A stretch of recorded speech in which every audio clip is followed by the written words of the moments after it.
பிஸ்மில்லா ரஹ்மான் ரஹீம். 5/8/26. இன்றைய டாபிக் பொதுவெளியில் விவாதம். ஒரு அறிமுக வீடியோ நம்பர் 1. கடந்த 30 ஆண்டுகளாக கொடைக்கானலில் அசையாத சொத்துக்களை வாங்குவதும் விற்பதும் என்னுடைய தொழில். ஏறத்தாழ 100க்கும் மேற்பட்ட வியாபாரங்கள் நடந்திருக்கு. அதில் விரல் விட்டு எண்ணக்கூடிய 7 பிரச்சனைகள், அதாவது வரவு செலவு தீர்க்கப்படாமல் இருக்கிறது. எதிர்காலத்தில் ஒரு அமைதியாக ஒரு இடத்துல இனிமேல் உட்காந்துருணுங்கிற முடிவு அடிப்படையில் தான் இந்த பொதுவெளியில் விவாதம் அப்படிங்கிற டாப்பிக்கில் என்னுடைய எதிர்த்தரப்பு நண்பர்களை ஒரு அமைதியான இடத்துல உட்கார்ந்து பேசி தீர்த்து கொள்ளுவோம், வரவு செலவுகளை நேர் பண்ணிக்கலாம்ங்கிறதுக்கான முயற்சி தாங்க இந்த பொதுவெளியில் விவாதம்ங்கிற இந்த நிகழ்வு.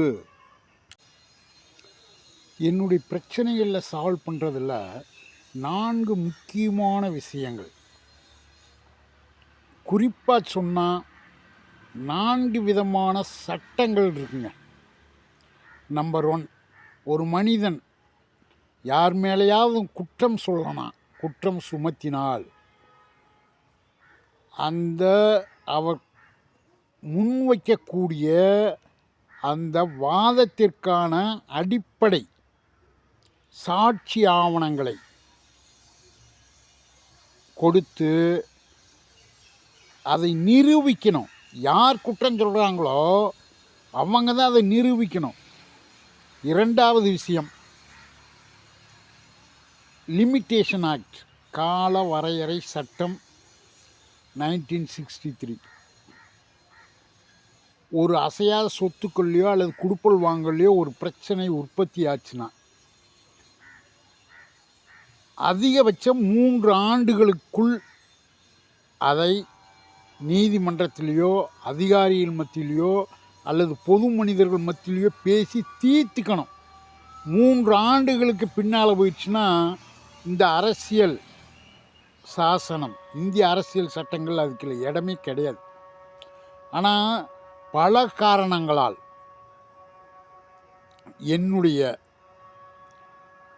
கொடுப்பல் வாங்கல் பிரச்சனைகள் பல ஆண்டுகள் தள்ளி போயிருக்கு.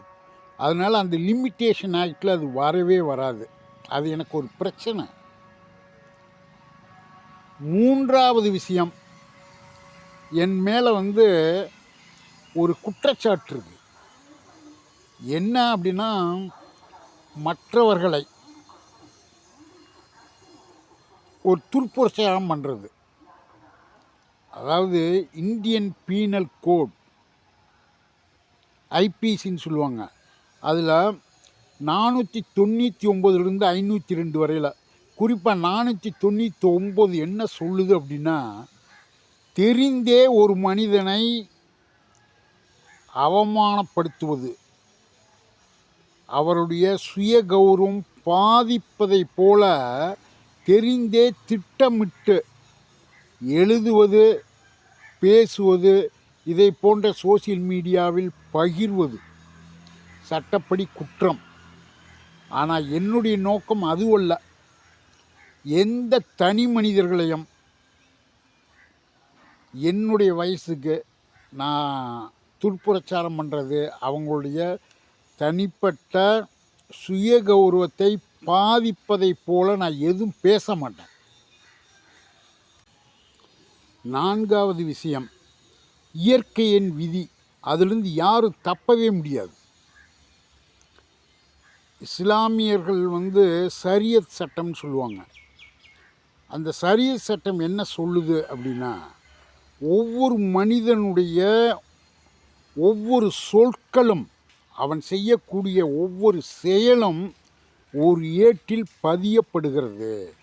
ஒரு நாள் வரும், கேள்வி கணக்கு கேட்கக்கூடிய நாள். அதில் ஒரு மனிதனுடைய ஒவ்வொரு சொல்லுக்கும் செயலுக்கும் அவன் பதில் சொல்லியே ஆகணும். அந்த நம்பிக்கையில் நான் இருக்கேன். அதனால் யாரை பற்றியும் அவதூறு பேசுவது, அவருடைய சுய கௌரவத்தை பாதிப்பதைப் போல எந்த வார்த்தைகளும் என்கிட்டருந்து வராது. எனக்கு வேண்டியதெல்லாம் அமைதி. இந்த வயசுக்கு மேலே கோர்ட்டு கச்சேரின்னு நான் அலைய விரும்பலை.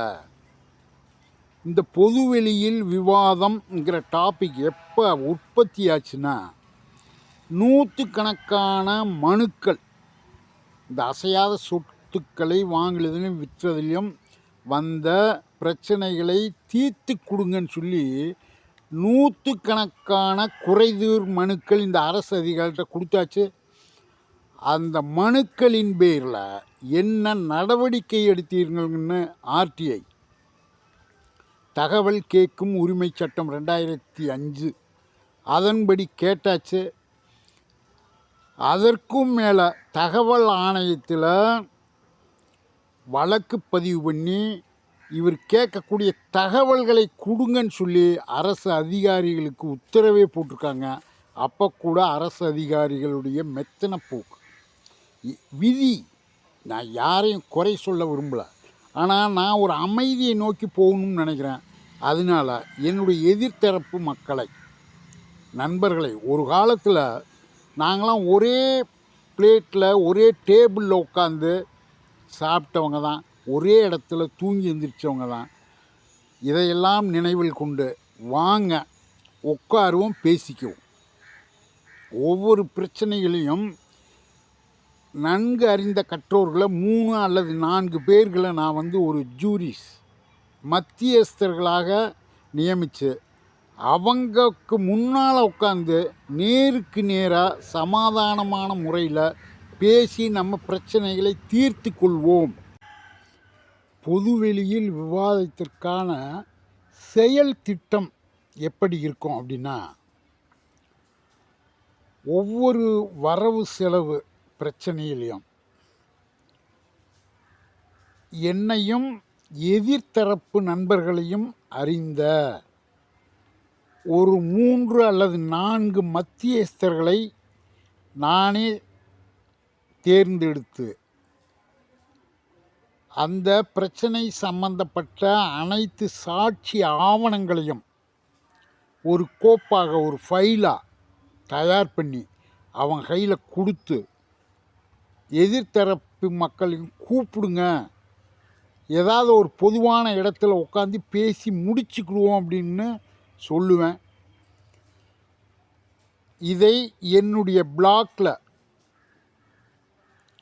பொதுவெளியில் விவாதம்னு ஒரு பிளாக் இருக்குது, அதுலேயும் எழுத்து மூலமாக பகிருவேன்.